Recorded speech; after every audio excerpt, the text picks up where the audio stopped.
Percaya atau tidak, Kiai Abdul Fadl Senori, penulis kitab Ad-Durrul Farid, tidak pernah berhaji. Mbah Mun sendiri yang mengatakan beliau tidak pernah belajar ke Timur Tengah, bahkan tidak pernah berhaji.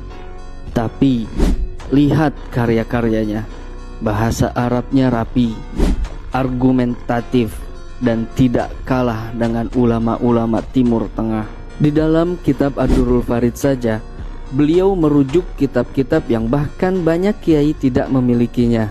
Di antaranya kitab Al-Madkhalul Awsat karya Syekh Ibnul Furaq, kitab Syarhul Hajibiyah karya Syekh Al-Baqi, kitab Al-I'tiqad karya Syekh Abul Qasim Al-Kushairi, kitab Syarhu Lum'il Adillah karya Syekh At-Tilimsani, dan kitab Al-Musayyarah karya Syekh Ibnul Humam.